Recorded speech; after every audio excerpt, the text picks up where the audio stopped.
Kabanata 441. Nasaan siya? Natulala si Tristan nang mawala si Sonia sa kanyang paningin. Malungkot ang mukha ni Franco nang matuklasan niyang wala na si Sonia. The *man 8. Ginawa. May mauuna sa atin. Bilasan mo. Habulin mo sila ngayon na. Tumalon si Tristan para habulin si Sonia. Sumenya si Franco sa mga tauhan niya at sinundan din si Tristan. Samantala, umihip ang hangin sa tenga ni Sonia habang gumagalaw si Jared sa napakabilis na bilis. Sa wakas ay huminto ang huli nang makarating sila sa isang liblib na lugar at ibinaba siya. Sa sandaling iyon, sinamantala niya ang pagkakataong kagatin siya ng malakas sa braso. Hinawakan ang jade pendant sa kanya. Mga kamay. Tinitigan siya nito na may nakasulat na pagkabalisa sa buong mukha niya. Tiningnan ni Jared ang malalim na marka ng kagat sa braso niya at napakunot ang noo. Iniligtas ko ang buhay mo. Paano mo nagawa ito? Kagatin mo ako. Paf! Huwag mong isipin na kaya mo akong gawing tanga. Alam kong pinupuntirya mo ang jade ko. Palawit, ito ang pamana ng mga Jaegers. Mas gugustuhin kong sirain ito kaysa hayaang mahulog ito sa iyong mga kamay. Sonia, malamig na sambit. Nanlilisik ang mga mata sa kanya. Hindi maikakailang sinundan sila ni Jared dahil sa jade pendant ni Sonia. Gayunpaman, hindi siya nagkaroon ng intensyon na agawin ito sa kanya. Ngayong mali ang pagkakaintindi niya sa kanya. Hindi niya napigilan ang pangungutya. Katawa-tawa. Mukhang itinuturing mo itong jade pendant bilang isang napakahalagang kayamanan. Hindi ba? Sa susunod na sandali, tumalikod siya at umalis. Hindi siya pinansin. Sa pagtitig sa kanyang umaatres na figure, si Sonia ay natulala at nakatayong nakaugat sa lugar. Nang sa wakas ay natauhan na siya pagkaraan ng ilang sandali. Malayo na sa kanya si Jared. Kinagat niya ang kanyang mga ngipin at binilisan ang lakad para maabyutin siya. Sinaman siya ng tingin ni Jared at ngumuso. Bakit ka sumusunod sa akin? I'm sorry. Mukhang na-misunderstood kita. Nauutol na sabi ni Sonia. Hindi mo kailangang humingi ng tawad sa akin. Ngayong ligtas ka na, maaari mo nang ihinto ang pagsunod sa akin. Jared, bulyo sa kanya nang hindi bumabagal. Gayunpaman, patuloy na sumunod si Sonia sa likuran niya nang nakayuko ang ulo. Si Jared ay walang imak. Bigla siyang huminto at sinabing, ano ang sinusubukan mong gawin? Sabik na tumingin sa kanya si Sonia. Pwede mo ba akong pabolaikin? Natatakot akong mabangga ang mga taong iyon. Muli, sinabi sa kanya ng kanyang gut instinct na hindi ordinaryong tao si Jared. Dahil nagawa niyang iligtas siya on the spot. Nang hindi nalalaman ni na Tristan at Franco. She was sure as that his formidability is beyond imahinasyon. Saan ka tutuloy? Sa wakas ay napabuntong hininga si Jared dahil wala siyang pusong tanggihan ang kaawa-awang ginang. Nang maramdamang nagpaubaya na si Jared, tuwang-tuwa siyang sumagot, hindi masyadong malayo. Ito ay nasa nayo na matatagpuan sa hindi kalayuan. Malayo sa bayan. Maya-maya, sinundan ni Jared si Sonia at tinungo ang direksyong malayo sa bayan. Ilang sandali pa, isang nayon. Dumating sa view. Tila isang abandonado dahil sira-sira na ang lahat ng bahay. Nagkaroon ng kahit na mga karatula sa mga pintuan sa harap na nagpapahiwatig na malapit na silang give-in. Ilang sandali pa, huminto sila sa labas ng isang bahay na medyo mas maayos ang kalagayan at pinasok ito. Sa ilalim ng madilim, liwanag mula sa nakasinding kandila. Ang isang nasa katanghaliang gulang na lalaki na may maputing mukha ay mahihinang nakahiga sa kama. Napakunot ang noo ni Jared nang makita ang kalunos-lunos niyang kalagayan. May kutob siya na grabe ang lalaki. Nasugatan at maaaring hindi mabuhay ng matagal. Inipon ng lalaki ang kanyang lakas upang imulat ang kanyang mga mata nang marinig ang mga yabag ng mga ito. Nang makita niya si Sonia, ibinuka niya ang kanyang mga labi para may sabihin. Gayunpaman, sa isang iglap ay lumabas ang dugo sa kanyang bibig. Tatay! Nag-aalalang sigaw ni Sonia at sumugod kay Marquez. Ang nasa katanghaliang gulang na lalaki. Pagkatapos panasan, ang mantsa ng dugo sa kanyang mukha. Naglabas siya ng ilang itim na table tas at hahayaan siyang lunokon ang mga iyon. Gayunpaman, iniunat ni Jared ang kanyang kamay upang pigilan siya kaagad. Matapos sumengot ng mga table tas, sinabi niya sa kanya, "Mataimtim, malamang, ang iyong ama ay nagtamo ng panloob na pinsala. Kaya naman, hindi niya dapat inumin ang gamot na ito ng mataas na intensity. Bagamat nakakatulong ito upang pansamantalang patatagin ang kanyang kalagayan. Ito ay magpapalala sa panloob." Pinsala habang lumilipas ang oras. Gulat na tanong ni Sonia sa kanya. Alam mo ba kung paano gagamutin ang kanyang kondisyong medikal? Sa kabilang banda, si Marcus ay nakatingin din kay Jared na nagtataka. Mayroon akong ilang kaalaman tungkol dito. Tahimik na tumango si Jared. Ang sarap pakinggan. Maaari ka bang tumulong sa pagpapagamot sa aking ama? Kung nagawa mong pagalingin siya, handa akong gawin anumang bagay upang suklian ang iyong kabaitan. Kahit na, ang boses ni Sonia ay humina. Pulang-pula ang mukha niya. Makalipas ang ilang segundo, sabi niya, "Kahit gusto mong pagsilbihan kita sa kama. Hindi mo kailangang gawin ito. May girlfriend na ako." Si Jared ay walang imak. Aking kabutihan. Mukha ba akong babero? Namula si Sonia at napayuko sa hiya. Pero wala na akong maibibigay sa iyo ngayon. Maliban sa sarili ko, wala ka pa bang jade pendant? Napatingin si Jared sa jade pendant sa kamay niya. Sa isang iglap, inangat ni Sonia ang kanyang ulo at kinakabahan siyang tinitigan. Hinigpitin ang pagkakahawak niya sa jade pendant. Nauutil niyang sabi, anong balak mong gawin? Dahan-dahan lang. Interesado lang akong tingnan iyong jade pendant. Oo nga pala, subukan kong magpakatatag. Kondisyon muna ng papa mo. Sa sumunod na sandali, mahinang idiniin ni Jared ang isang kamay sa ulo ni Marcus. Makalipas ang ilang segundo, isang alon ng espiritual. Enerhiyang lumabas sa kanyang katawan at damaloy sa katawan ng huli. Binalot nito ang nasugatan niyang panloob. Mga organo at nagsimulang pagalingin ang mga ito ng paunti-unti. Samantala, naramdaman ni Marcus ang pag-agos ng init sa kanyang katawan. Pagkaraan ng ilang sandali, naramdaman niya na parang ang kabuuan niya. Gumagaan ang katawan. Bukod doon ay unti-unti na namang namumula ang kanyang mga pisngi. Nang maramdaman ang matinding pagbabago sa kalagayan ng kanyang ama, kumikinang sa tuwa ang mga mata ni Sonia. "Tay, kumusta po kayo? Nararamdaman ngayon?" Umubo si Marcus at sumagot.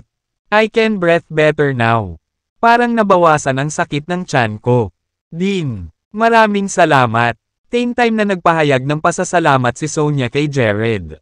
"So, maaari ko bang makita ang iyong jade pendant ngayon?" Tanong ni Jared. Hawak ng mahigpit ang jade pendant.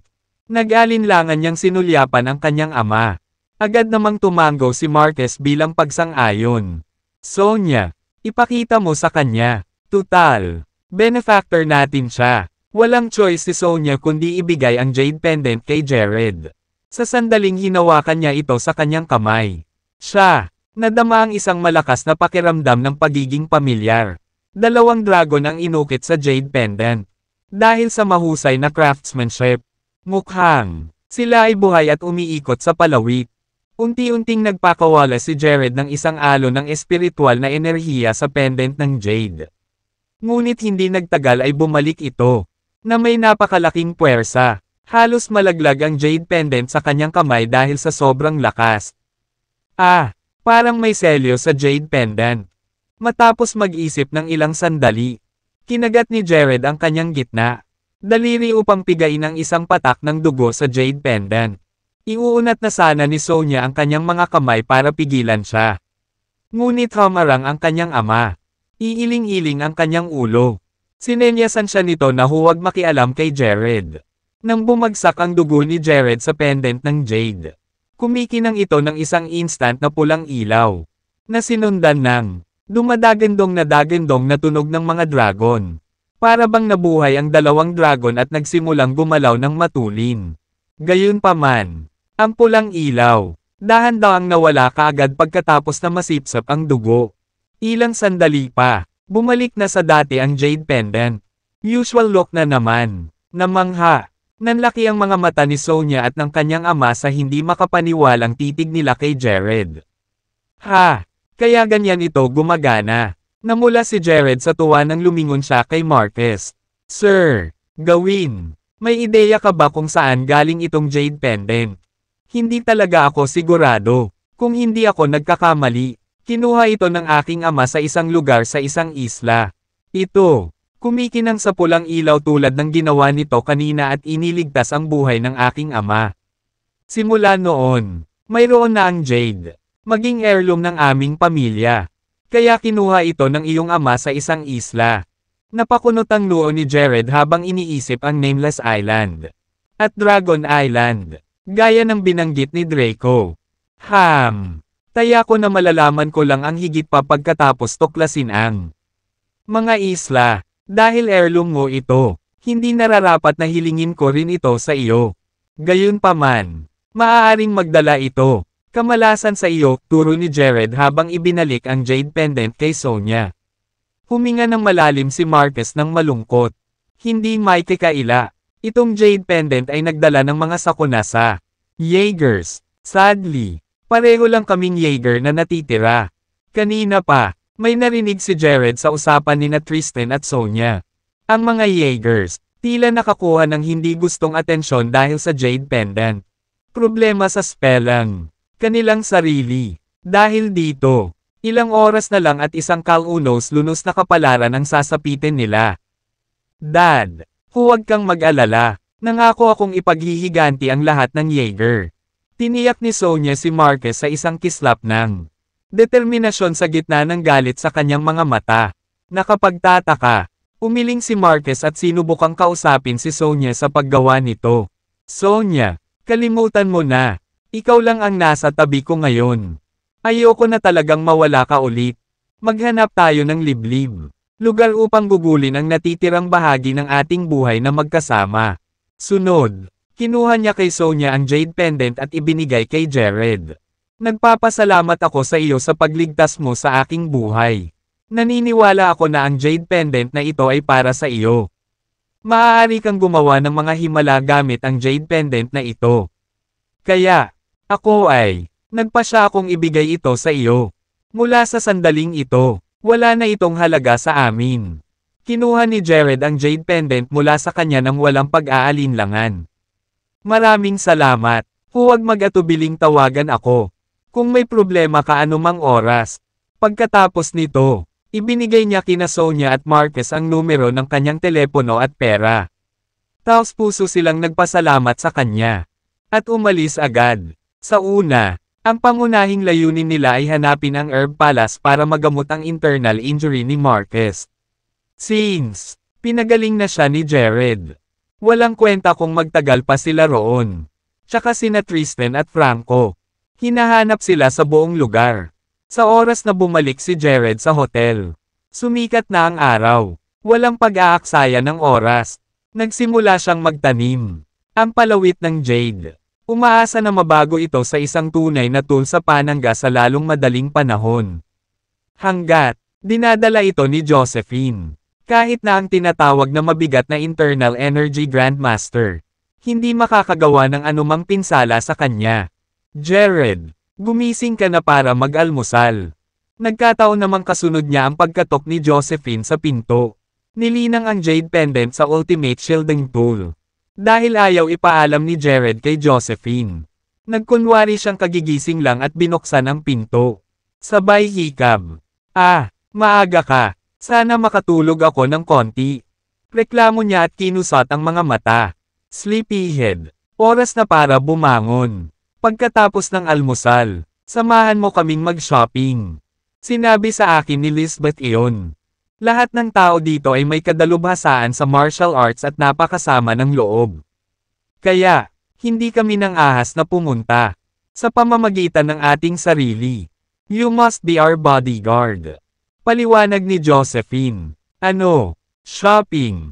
Ramdam ni Jared ang pagpintig ng kanyang mga templo nang marinig niya iyon. Agad na napalingon sa kanya si Josephine. Bakit? Nagdadalawang isip kang samahan kami. Siyempre, Mas handa akong gawin ito. Nakangiti lang si Jared para pakalmayan siya. Gayunpaman, nang bumaba si Jared para mag-almusal kasama si Josephine, nasulyapan niya ang bite mark sa braso niya. Sa sobrang pagkagat sa kanya ni Sonia noong nakaraang araw. Kitang-kita ang marka. Makalipas ang maraming oras. Ano ito? Nang-asar ka ba sa ilang mga batang babae kagabi at napunta ka sa pagkagat? Josephine, tanong sa kanya, kapag may isang napakagandang babae na tulad mo sa tabi ko, sa tingin mo ba may mga batang babae na makakahuli? Ang mata ko, isa lamang itong hindi pagkakaunawaan. Naghahanap ako ng jade pendant para sayo. Paninigurado ni Jared. Kanya at inilabas ang kakaibang pendant na may dalawang dragon. Nagliwanag ang mga mata ni Josephine nang makita ang jade pendant. Itinaas niya ito at maingat na sinisiyasat. Ito nang walang pagtatanong pa. Sa kaibuturan niya, nagtiwala siya sa kanya at kumbinsido siya na hindi siya ang tipo ng lalaking manliligaw sa ibang babae sa likod niya. Pagkatapos ng almusal, sinamahan ni Jared sina Josephine at Lisbeth na mamili sa buong araw. Sa una, inaasahan na ang Herb Palace ay muling magdudulot ng gulo. Nagulat siya nang mapayapa ang lumipas na araw. Nang walang anumang hiccups, ang sumunod na araw ay ang pagsisimula ng martial arts gathering.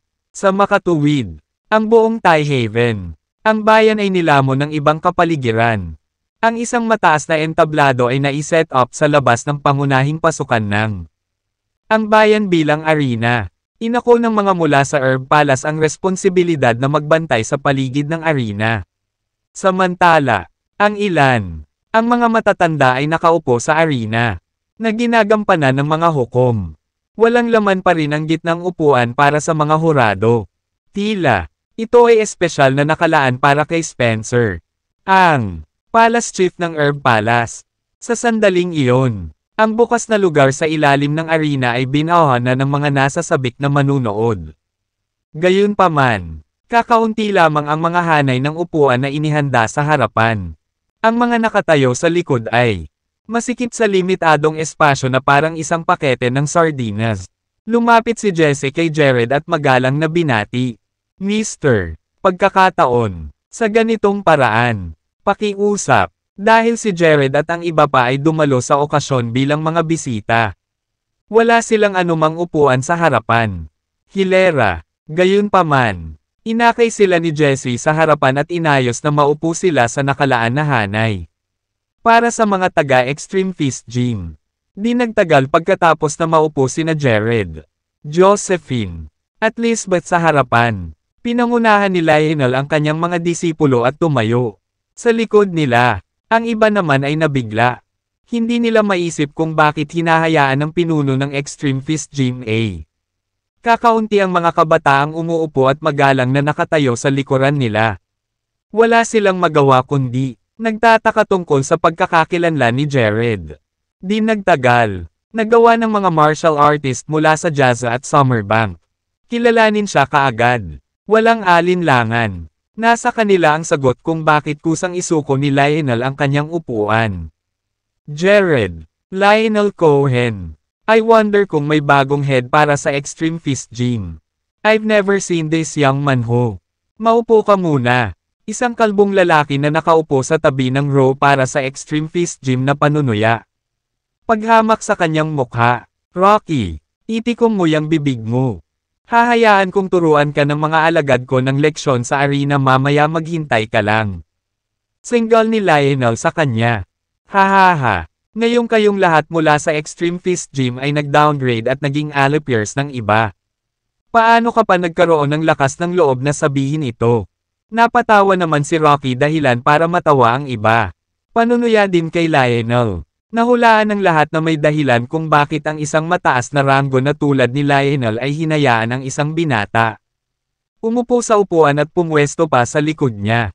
Marahil, ang misteryosong binata ay umaatre sa Extreme Fist Gym up. Sa sandaling iyon, lumingon si Jared para sumulyap kay Rocky. Ang lubos na pagkalamig sa kanyang mga mata ay nagpadala ng isang agad na nanginginig ang gulugod ni Rocky. At ang kanyang ngiti ay nagyelo sa kanyang mukha. Pinunasan ni Rocky ang malamig na pawis sa kanyang noo. Hindi na nang ahas na makipag-eye contact si Rocky kay Jared. Ito ay bilang. Kahit na ang matalim na sulyap ng huli ay nagpadala sa kanya pababa sa isang kasuklam-suklam na kailaliman ng sabay-sabay. Narito na ang hepe ng palasyo ng The Herb Palace. Pagkatapos ng anunsyo, lumipat si Spencer patungo sa dahan-dahan ang stage. Agad na bumalot ang pin-drop na katahimikan sa lugar. Maaaring hindi si Spencer ang pinakamagaling na martial artist. Ngunit, siya ay walang alinlangan ang pinakamaimpluwensyang sa lahat. Para sa lahat ng mga martial artist. Mula kay Nothana o Jazona. Walang sino man sa kanila ang nang-ahas na tumapak sa mga daliri ng paanang palasyo ng damo. Kung tutuusin, tiyak na kailangan nilang magpagamot sa Herb Palace kung sila nagtamo ng mga pinsala. Matapos makaupo si Spencer, inis kanya ang lahat sa ibaba ng arena. Natigilan siya nang makita si Jared. Nakaupo sa harap na hilera at hindi napigil ang sumulyap sa kanya. Lahat, hindi ko nakakausapin ang mga patakaran para sa martial arts gathering ngayon. Pero kailangan ko, bigyang diin ang gantimpala sa round na ito. Ito ang Centurial Premium Herb, isang top-notch herb na nagkakahalaga ng iilan milyon. Ang kanyang mga salita ay bumalot sa lahat sa ibaba ng arena. Ang mahal na Centurial Premium na damo ay talagang isang kaakit-akit na gantimpala. Hindi naman kasi lahat ng martial arts na pamilya. At ang mga martial artist ay mula sa mayamang background. Sa katunayan, karamihan sa kanila ay kailangang gumawa ng mga dulo matugunan bilang nagpakasawa sila sa martial arts. Hahaha, ang Centurial Premium Herb na ito ay talagang akin. Matagumpay na tumawa si Rocky habang papalapit sa kanya. At bigla na lang tumalon sa arena. Sa susunod na sandali, inis kanya ang lahat sa ibaba ng arena. Panunuya at sumigaw. May nang-ahas bang lumapit at hamanin ako? Ako ang unang tao. Isang binata na nakasuot ng puting suit ang mabilis na tumalon sa arena. Binati niya si Rocky na may kasamang pagwawalis. Rocky, pagkatapos mo, tigilan mo na ang pagiging bongga. Hindi ko kakayanin kapag nag-aaksaya ka ng oras dyan. Pinutol siya ni Rocky at inihagis ang kanya. Sinuntok ang binata ng walang pagdadalawang isip. Sa isang segundo, isang nakakabinging tunog ang umalangaw-ngaw habang ang suntok ni Rocky ay umuusok patungo sa binata sa isang kahanga-hangang bilis. Namangha, ang huli ay tumayo sa isang kapansin-pansing paninindigan upang labanan si Rocky. Pow! Matapos ang isang nakakabinging boom. Ang mukha ng binata ay naging mapotla habang mabilis itong umatras, na nagresulta sa malalim na marka ng gasgas sa lupa. Ang kanyang mga kamay ay nanginginig na hindi mapigilan. At may mga kurap ng matinding takot sa kanyang mga mata. Halos nagkaroon si Rocky. Nabasag ang defensive shield ng binata sa isang suntok lang. Napabuntong hininga ang binata. Rocky, bilib ako sa iyo. Ako. Pinutol siya ni Rocky sa pamamagitan ng walang pasensya na sumigaw. Tama na. Makalipas ang ilang segundo, umalangaw-ngaw sa buong lugar ang isang matinis na suntok sa binata. Kulog. Bumilis ang tibok ng puso ng huli. Walang pag-aaksaya ng anumang segundo. Tumalikod siya upang tumakbo para sa kanya. Buhay. Noong una, naisipan niyang itaas ang puting bandila. Ngunit pakiramdam niya ay hindi titigil si Rocky. Ibinabato sa kanya ng nakamamatay na suntok hanggang sa maabot niya ang kanyang wakas. Nakalulungkot, wala siya sa oras para makaiwas sa nakamamatay na suntok ni Rocky. Mabigat itong damapo sa kanyang likod ng sandaling siya. Lumingon. Pinalipad siya. Nagkaroon ng malagim na tilamsik ng dugo sa hangin habang bumubulwak ang dugo mula sa bibig ng binata. Ang susunod. Pangalawa. Torpe siyang bumagsak sa lupa sa ibaba ng arena at nalagutan ng hininga ng walang kapantay. Pagkakaroon ng pagkakataon na maglabas ng isang yawl. Ito ay isang laban ng buhay at kamatayan sa arena. Sino pa ba ang may lakas ng loob na hamanin ako? Isang cold-blooded na si Rocky. Tili pagkatapos ng pagkislap ng mayabang na tingin sa lahat ng nasa ibaba ng arena. Hindi man lang siya nag-iwas ng tingin. Sa walang buhay na katawan ng binata sa lupa. Ang pagmamataas ni Rocky ay nagpagulong-gulong sa mga tao. Puno ng galit, hindi magawa ng mga kamag-anak ng binata. Maghintay na ipaghiganti siya. Gayunpaman, wala silang magagawa dahil sa paghihigpit sa edad. Hindi alintana, kung gaano sila ka-Jose. Hindi sila pinapayagang tumuntong sa arena hanggat lumampas ang kanilang edad. Ang maximum na limitasyon sa edad. Kaya naman, titig na titig lang sila kay Rocky sa matinding sama ng loob. Samantala, napakunot ang noo ng matatandang nakaupo sa arena sa kalupitan ni Rocky. Gayunpaman, hindi sila makapagsalita ng anuman dahil karaniwan na para sa mga martial artist na magtamaw ng mga pinsala o kahit na matugunan ang kanilang. Malungkot na nagtatapos sa arena. Mayroon pa bang nang ahas na hamanin siya? Biglang tanong ni Spencer na walang ekspresyon. Nang marinig iyon, pupunta na sana si Jesse sa arena. Ngunit humarang si Jared. Huwag kumilos ng pabigla-bigla. Ang kanyang husay sa pakikipaglaban ay mas mahusay kaysa sa iyo. Hintayin natin na maubos niya ang lakas niya sa pakikipaglaban. Round muna sa ibang kalaban. Walang pagpipilian si Jesse kundi ang umatras. Samantala, isa pang martial artist ang tumapak sa arena para hamanin si Rocky. Nagpatuloy ang laban. Parami ng parami ang mga martial artist na tumuntong sa arena para hamanin si Rocky. Gayunpaman, hindi sila tugma para sa kanya. Alinman sila ay nagwakas o nagtamo ng matinding pinsala. Panic-stricken. Ang iba pang mga batang martial artist na nag-iisip na hamanin siya ay nanatiling nakaugat sa lupa. Ang galing ni Rocky sa pakikipaglaban ay tila umabot sa parehong antas ng Internal Energy Grandmaster. Hindi may kakaila. Ang Centurial Premium Herb ay hindi mapaglabanan. Gayunpaman, hindi pa rin katumbas ng halaga ang paglalagay ng buhay sa linya upang ipaglaban ito. Lumingon si Rocky sa direksyon kung saan nakaupo si Jared at ang iba pa sabay snigger. Parang lahat mula sa Extreme Fist Gym ay nag-chicken out. So may balak ka bang maging duwag hanggang sa huli? Rocky, ingatan mo yang bibig mo. Dahil hindi napigilan ni Jesse ang kanyang nag-aapoy na galit. Sumugod si Jesse sa arena na parang bolt ng kidlat, sa suot na tingin ng labis na paghamak. Si Rocky ay nanunuya. Haha, at least meron pa ring matapang na punk-like. Ikaw. Kahit na tuloy-tuloy na ang pagdaan ko sa maraming round. It's still a piece of cake for me to defeat. Ikaw. Stop talking ill shit. Strike ngayon. Nagalit si Jesse at bumangon sa isang iglap. Naghagis ng malakas. Kamao kay Rocky. Isang malakas na suntok ang ibinato ni Jesse. Nanliligaw mula sa isang tumpak na anggulo. Habang siya ay nasa taas ng langit. Saglit. Sinunggaban niya ang pagkakataong lumunin ang kanyang kalaban gamit ang after image ng kanyang kamao. Sumimangot ang labi ni Rocky habang nakatingin kay Jesse ng masama. Sayang ang hininga. Sa isang magarang palabas, sa sumunod na segundo, bumaril siya ng suntok, na nagresulta sa turbulence sa hangin. Sa loob ng ilang segundo, ang after image ng kamao ni Jesse nawala. Dahil dito, ang dalawa nilang kamao ay nauwi sa pagbangga sa isa't isa. Bam! Matapos ang isang nakakabinging banggaan, si Jesse ay bumaba sa arena sa napakabilis na bilis at sumure-sure. 3 hakbang paatros, nang makaramdam siya ng pamamanhid sa kanyang braso. Napatitig siya kay Rocky nang hindi makapaniwala. Punk! Walang alinlangan na hindi ka maihahambing sa akin. Hindi mo ba iniisip na wishful thinking mo lang ang maging ang champion? Ha! Ngumisi si Rocky at nagsimulang maghagis ng mga paputok na suntok kay Jesse. Sa sandaling iyon, si Jesse ay nasa isang delikadong kalagayan. Wala siyang magawa para ipagtanggol. Matinding atake ni Rocky, habang namamanhid ang kanyang mga braso dahil sa malalakas na suntok ng huli. Kaya lang niya, sumure-sure paatros. Umupo si Lionel sa gitna ng audience.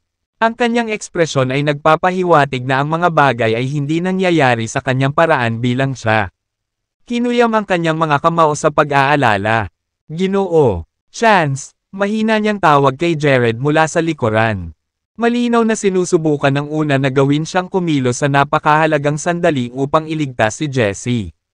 Yun ay ang mas angkop na paraan ng pagkilos dahil si Jared ay nasa saklaw ng edad. At si Lionel mismo Ay hindi, walang sinabi si Jared. Pero bahagyang tumango. Hindi niya hahayaang may mangyaring masama kay Jessie. Kahit na, hindi na nagtanong si Lionel. Nakahinga ng maluwag si Lionel nang makita ang tanggang iyon. Dahil sa lakas ni Jared. Si Baldy doon ay maaaring maging doble. Malakas, ngunit hindi pa rin ito magiging problema. Sa sandaling iyon, napaatras na si Jessie sa gilid ng arena. Namamanhid ang magkabilang braso niya kaya siya maaari lamang kumilos ng katutubo upang harapin ang walang humpay na pag-atake ni Baldy. Bumaba ka sa stage. Punk! Ngumisi si Baldy at gumawa ng suntok para tumama sa dibdib ni Jessie. Kung tatama ang tama, walang alinlangan na mahuhulog si Jessie sa arena. Mamamatay siya o magdurusa. Malubhang pinsala. Kumunat ang noo ng audience nang makita iyon. Isa si Jessie sa mga pinakabihasang martial artist sa susunod henerasyon. Siya ay nagkaroon ng isang mahusay na shot sa pagkapanalo sa paligsahan. Gayunpaman, sa kabila ng kanyang mga kasanayan, nagkaroon ng pag-atake si Baldy. Na-overwhelm siya. Ang nakita lang nila ay kung paano dumapo ang kamao ni Baldy sa dibdib ni Jessie. Walang paraan para maiwasan ito. Basta, pagkatapos, isang figure ang agad na nag-zip sa stage at hinawakan ang palso ni Baldy. Natigil ang mabangis na suntok na iyon ng ganoon lang. Nagulat si Baldy. Itinagilid niya ang kanyang ulo at napagtantong ang nagpatigil sa kanyang pag-atake ay ang bata. Lalaki mula sa Extreme Fist Gym. Ano ngayon? Sabay ba kayong lalaban sa akin? Bumitaw si Jared sa pagkakahawak kay Baldy at ninishen. Natalo si Jessie. At itinataas niya ang kanyang puting bandila. Ako, magiging kalaban mo ngayon. Salamat, Mr. Chance. Iniligtas mo ang buhay ko. Puno ng pawis ang noo ni Jessie. Ang pagiging malapit sa kamatayan ay naging dahilan upang siya ay mahina sa takot. Sige, umalis ka na. Kalmadong utos ni Jared. Tumango si Jessie at tumalon palabas ng arena. Si Baldy, gayunpaman, ay maingat na pinaikit ang kanyang mga mata habang sinusuri si Jared mula ulo hanggang paa. Hinawakan ng lalaking iyon ang aking palso ng madali nang walang kahit isang pahiwatig ng pakikibaka. Siguradong mas malakas siya kaysa sa hitsura niya. Maraming laban na ang pinagdaanan ko at pagod na pagod ako ngayon. Alinsunod sa mga patakaran, pinapayagan akong magpahinga at hayaan mong may lumaban sayo. Hindi masabi ni Baldy kung gaano kalakas si Jared. Kaya gusto niyang lumaban muna ang huli sa iba. Doon, napagmamasdan niya ang laban sa gilid. Nako, hindi ka napapagod. I bet takot ka lang.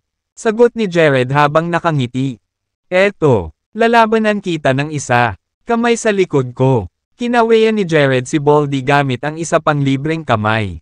Nakakainis ang panunuya na iyon. Mayroong 12 ng mga saksi doon. At sinabi ni Jared na kaya niyang talunin. Kalbo na ang isang kamay ay nasa likod. Siguradong magiging katatawanan si Baldy kung actress siya. Ngayon, nang makita iyon ng mga manunood, nagsimula silang magbulungan. Naintriga ito maging ang iilan. Matatandang lalaki sa entablado. Si Spencer lang ang kalmadong nakatitig kay Jared.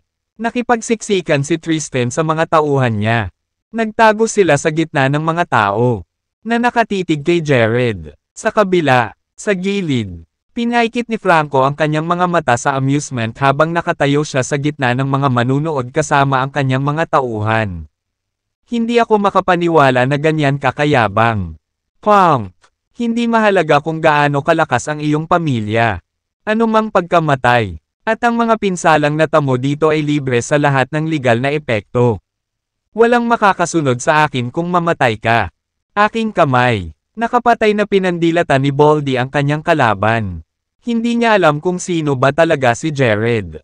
Kaya nag-aalala siyang mapasok siya sa gulo kung hindi niya sinasadya. Pinatay ang lalaki. Nako, huwag kang mag-alala. Walang susunod sa iyo kapag nangyari iyon. Mabuti. Natutuwa akong marinig iyon. Sagot ni Baldy. Siya ay umungal sa susunod na sandali. At ang kanyang balat ay nagsimulang umikot. Mas maitim. Unti-unting lumalabas din ang mga ugat sa kanyang noo. Pagkatapos ay umatake siya. Napakalakas ng suntok na ibinato niya na para bang hinahabol ng tsunami si Jared. Medyo namutla si Jessie na nakatingin sa labas ng stage. Kung ginamit ni Baldy ang suntok na iyon mula sa pinakadulo, simula, malamang na hindi siya magtatagal gaya ng ginawa niya. Ngumisi si Jared nang makita ang suntok ni Baldy.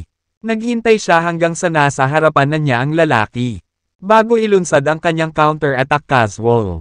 Ang nakita lang ng lahat ay kung gaano kaina ang suntok ni Jared. At mukhang nasa magkaibang level ang dalawa. Gayunpaman, nang magtagpo ang kanilang mga kamao, lumikha ito ng napakalaking puwersa ng enerhiya. Maging ang ilang matatandang lalaki sa entablado, kinailangang kunin ang kanilang panloob na enerhiya upang mapaglabanan ang puwersang iyon. Literal na winalis nila ang karamihan sa mga manunood sa kanilang mga paa at binaligtad ang bawat mesa at upuan. Basag. Ito ay isang malutong na tunog. Nang makabawi ang lahat, nakita nilang nakayuko ang braso ni Baldy sa kakaibang paraan. Siya, nakatayong nakaugat sa arena, na mukhang namumutla. Nagniningning ang kanyang mga mata sa matinding takot habang nakatitig kay Jared. Aaminin ko, napagtanto ni Baldy na mas malakas si Jared kaysa sa maaari niyang isipin. Kaya mabilis siyang umamin ng pagkatalo. Sa kasamaang palad, pinutol siya ni Jared ng isang sampal. Sampal. Namula at namamaga ang kalahati ng mukha ni Baldy. Nalaglag lahat ng ngipin niya sa bibig niya. At ang matinding sakit, sinenyasan siyang sumigaw sa sakit. Alam kong gusto mong tanggapin ang pagkatalo. Ngunit walang paraan na papayagan kitang gawin iyon. Pagkasabi nun, sinuntok at inatake ulit ni Jared si Baldy. Napaungol ng malakas si Baldy. Ginamit niya ang kabilang kamay niya para ipagtanggol ang sarili hanggat maaari. Ang gusto lang niya, tumakas, ngunit ang kanyang mga paa ay nakasubsob na sa arena. Kaya't hindi siya makagalaw. Parg! Dama po ang suntok ni Jared sa dibdib ni Baldy at tumago sa katawan nito bago lumabas sa kabilang side. Tumulo ang pulang-pulang dugo mula sa kamay ni Jared. Namumungay ang mga mata ni Baldy sa hindi makapaniwala at puot habang nanlalambot ang katawan. Obviously, namatay siya on the spot. Natahimik ang buong lugar pagkatapos noon. Ibinaling ng lahat ang atensyon mula kay Baldy kay Jared, na tumingin-tingin sa paligid at nagtanong, may gusto pa bang pumunta dito? Walang nang ahas na magsabi ng kahit ano. Malakas si Baldy. Ngunit madaling napatay ni Jared ang lalaki gamit ang isang kamay. Sa likod niya, kung sino pa man ang susubok, mamatay na lang sila sa entablado. Ang daming talunan. Isang lalaki ang pumunta sa arena. Ha! Hindi ba si Derek Jantz yun? Marami ang nakakilala sa lalaki dahil napakalaking bagay nang makick out si Derek sa pamilya years ago. Natahimik si Spencer nang makitang bumangon si Derek sa stage. Gayunpaman, ang mga matatanda, nagsalita ang lalaking nakaupo sa tabi niya. Derek Jantz, ito ang martial arts gathering. At may rules ang arena. Kahit sinong higit sa 35 taon. Matanda ay disqualified. Masyado ka ng matanda para doon. Umalis ngayon. To everybody's surprise, Derek simply sneered and replied. Si Spencer Scheidt ang may hawak. Hindi siya. Nagrereklamo. Ano ang tinahol mo? Matanda ka. Wala kang karapatang magsalita ngayon. Kinaway-kaway niya ang kanyang braso nang walang pag-aalinlangan. Isang malakas na alon ng aura ang bumungad sa matandang lalaki. Nakumunot ang noo, at agad na tinapik ang kanyang panloob na enerhiya. Kahit noon pa man, pinalipad siya palabas ng arena. At sa kanya, durog na silya. Nagulat ang lahat nang makita iyon. Tanging isang tao na may hindi kapani-pani walang lakas ang kwalipikadong maging A. Hukom. Pinalipad ni Derek ang matanda gamit ang isang alon ng kanyang braso. Galit na galit si Spencer. Ang Herb Palace ang nag-host ng martial arts gathering. Ugali ni Derek ay isang direktang insulto sa host at ang kanyang mga naunang salita. Lalo na, ay lubos na nagpahiya kay Spencer. Walang sinabi ang huli kanina dahil gusto niyang turuan ng leksyon ng una si Jared. Gayunpaman, si Derek, hindi lang hinahabol si Jared. Kinukutsa rin niya si Spencer. At iyon ang gagawin ng huli. Hindi nagtitiis sa publiko. Lalo na't pinagmamasdan ni Tristan ang lahat mula sa mga anino. Derek, the rules hold. And I am the one who listed all those rules. Gusto mo ba talagang maghamon? Sila, habang nagsasalita si Spencer. Gumalaw siya ng maayos at tumayo sa harap ni Derek. Nang makita ni Jared ang naglalaro sa kanyang harapan. Lumipat siya sa gilid para bigyan ng space ang dalawang lalaki. Para lumaban. Alam niyang nandoon si Derek para mag-higanti. Pero hindi niya akalain na hayaan muna silang mag-away. Siya ay makikinabang sa kanilang laban. Gayunpaman, oh, the hell with your stupid rules. Huwag mong isipin na kaya mo akong boss dahil lang sa mga Bailey. Sumusuporta sa Herb Palace. I can still slap you to your death. Naiinis na ungol ni Derek. Si Spencer ay isang bihasang medical na practitioner. At ang kanyang husay sa pakikipaglaban ay sapat lamang upang maabot ang rango ng Grandmaster. Hindi maikakailang mas mahina siya kay Derek. Kaya naman, medyo nagalit siya nang marinig ang mga salitang iyon. Oy, Derek Jantz, napagtanto mo ba na ang mga Bailey ay hindi mga taong kayang-kaya mong tuyain? Nang matapos siyang magsalita, tumalon si Tristan sa audience at lumapag sa stage. Nagkaroon siya ng isang kakaunting subordinate na kasama niya. Bawat isa sa kanila ay naglabas ng malakas na aura. Ito ay malinaw na sila.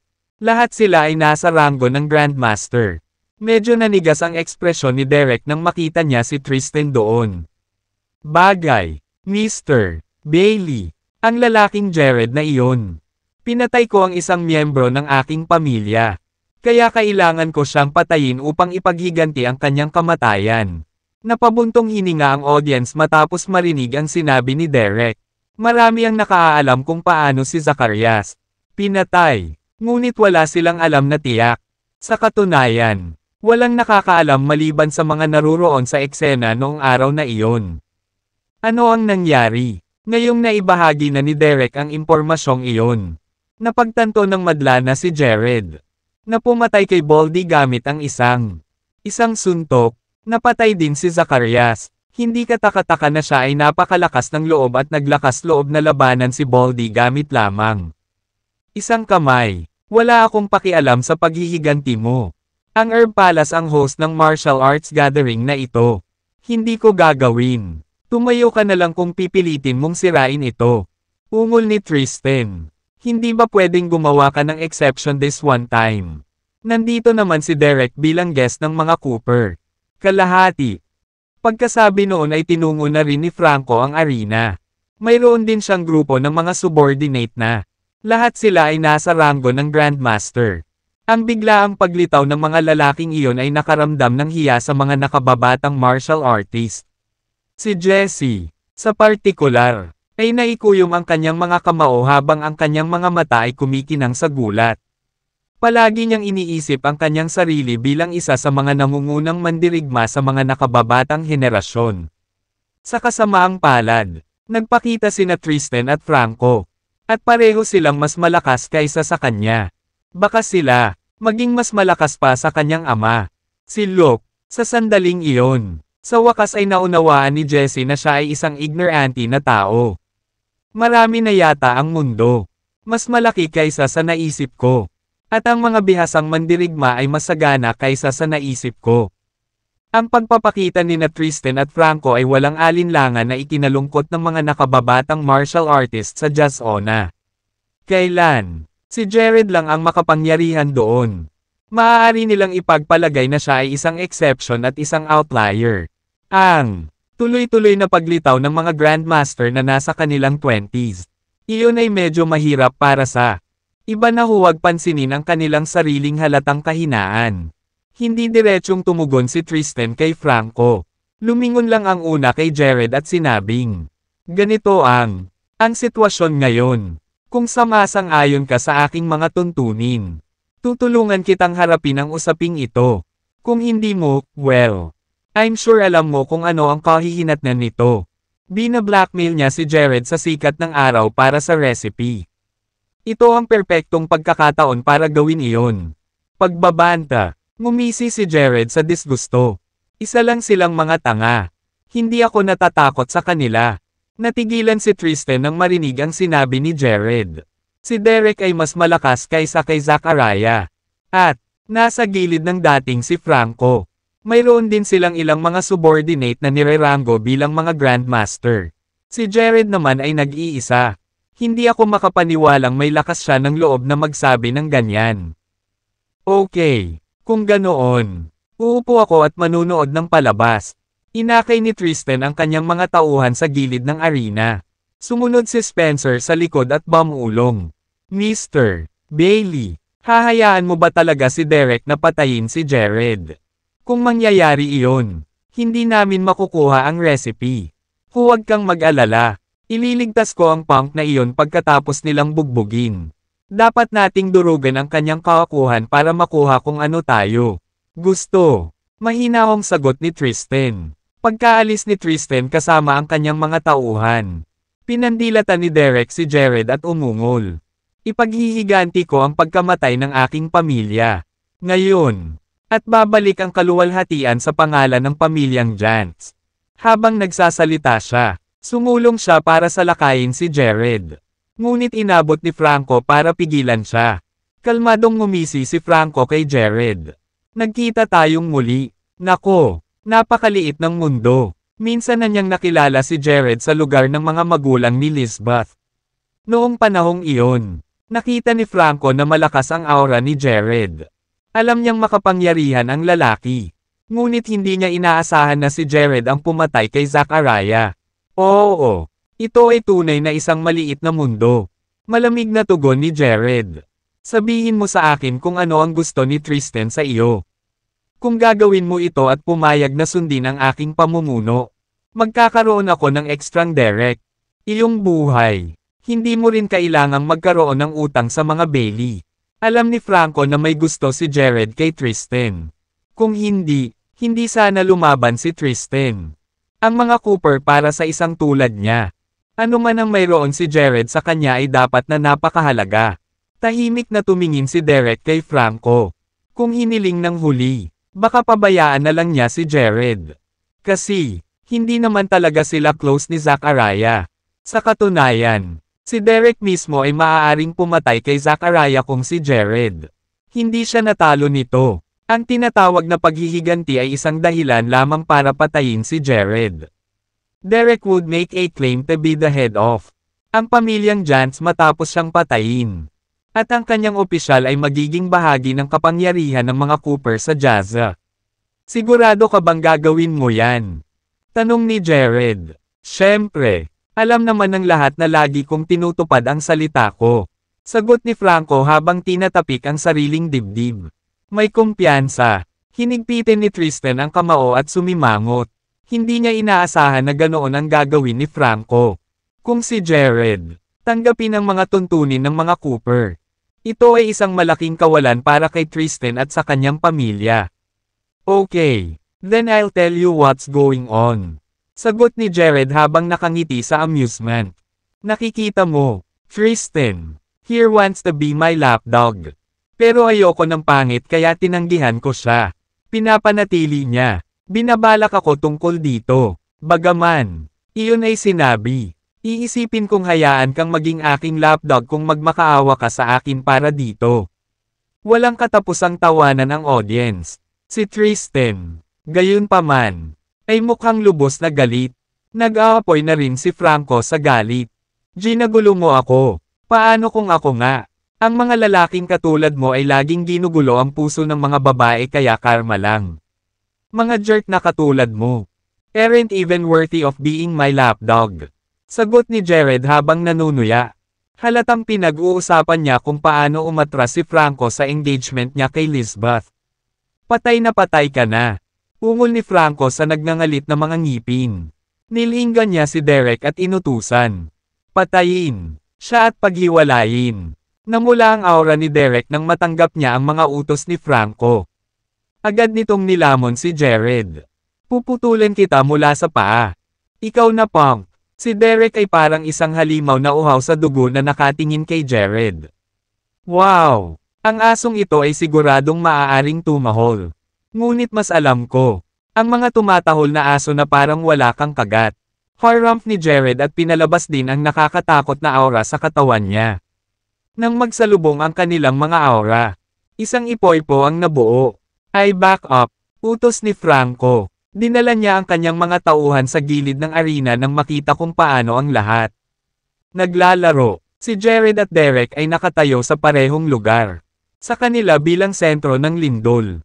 Isang napakalakas na ipoy-po. Maghiwa-hiwalay. Hindi nagtagal at pinagpawisan na si Derek. Ngunit nanatiling kalmadong nakatayo doon si Jared. Ito ay bilang. Kahit na ang huli ay hindi kailangang gumawa ng anumang bagay upang maalis ang malakas na aura na iyon. Iyon lang ba ang kaya mong gawin? Tanong ni Jared. Napansin niyang lumalala na ang kalagayan ni Derek. Kaya lalo pa niya nanunuya. Dahil sa kahinaan mo, hindi ka karapat-dapat na maging isang lapdog. Papatayin talaga kita. Nawalan na ng loob si Derek dahil sa patuloy na panunuya. Matapos sumigaw ng malakas, inihampas ni Derek ang kanyang braso kay Jared. Ang malaking anino nito ay tumataas sa ibabaw ng lalaki na parang bundok. Dahil sa suntok na iyon, nanginginig ang arena, at pati ang malalakas na batong pumipigil dito ay pumuputok.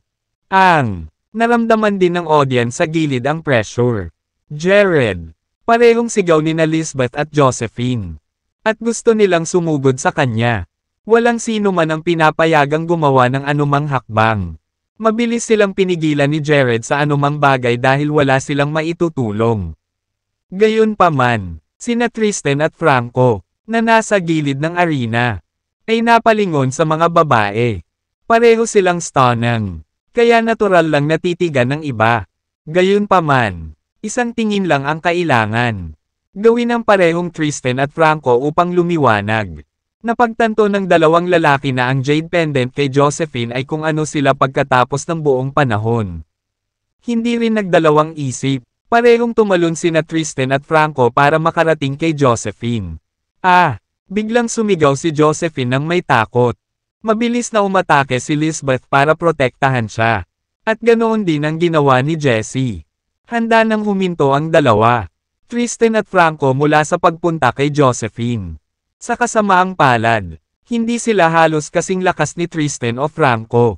Malakas na martial energy ang nagtulak sa dalawa. Umalis sina Lisbeth at Jessie bago pa man sila magkalapit. Noon lang, nakita ni Jared na lumalaban pa rin ang nangyayari. Agad namang nagningning ang mga mata niya. Galit at kalupitan habang tumatalon pababa mula sa arena. Huwag mo nang isipin ang pagtakas. Pump! Malapit na ang suntok ni Derek noon. F*** off. Wala sa mood makipag-away si Jared. Sampal. Agad na lumipad si Derek sa lupa. Tila lumapag ang sampal ni Jared at ikinulong siya sa lugar sa arena. Marami ang natigilan nang makita iyon. Alam nila kung gaano kalakas si Derek. At hindi sila makapaniwala kay Jared. Sinampal siya pabalik sa gitna ng arena. Sa tingin ko ay mas malakas siya kaysa sa akin. Naisip, si Lionel, lalo na, ay nanginginig sa takot. Siya ay medyo mahina. At mayroon siyang lakas ng loob na panunuya ni Jared kanina. Kung hindi pa nagpakita si Jessie, malamang namatay na si Lionel. Mabilis na tumalon si Jared palabas ng arena. Ngunit nakarating na sina Tristan at Franco kay Josephine. Sila, sabay habol sa kanyang jade pendant. Isang pulang ilaw ang biglang kumislap mula sa jade pendant at pinalipad pabalik ang dalawang lalaki. Umatras sila, palayo ng mahigit 10 hakbang bago sila tuluyang huminto. Wow! Talagang isang kamangha-manghang item iyan. Lalong tumindi ang ningning sa kanilang mga mata. Nakarating na si Jared sa tabi ni Josephine noon.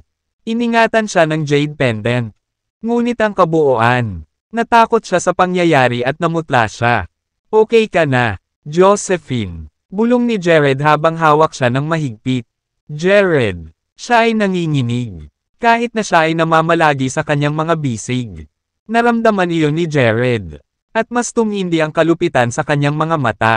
Sinaman niya ng tingin sina Tristan at Franco. Pareho kayong mamamatay sa paghabol sa babaeng mahal ko. Ang kanyang katawan ay naglabas ng nakakatakot at nakamamatay na aura nang matapos siyang magsalita. Lahat ng tao sa paligid niya. Maaaring sabihin na siya ay out para sa dugo. At lahat sila ay takot sa kanilang mga core. Hindi nila napigilan ang panginginig. Napasimangot din sina Tristan at Franco. Kinuha nila ang kanilang panloob na enerhiya upang labanan ang nakakatakot na iyon. Aura. Sa kabila noon, hindi nila napigilan ang kanilang sarili na manginig. Kinaladkad na ng mga tauhan ni Franco si Derek palabas ng stage noon. Nakita nila kung paano dumudugo ang lalaki mula sa bawat isa.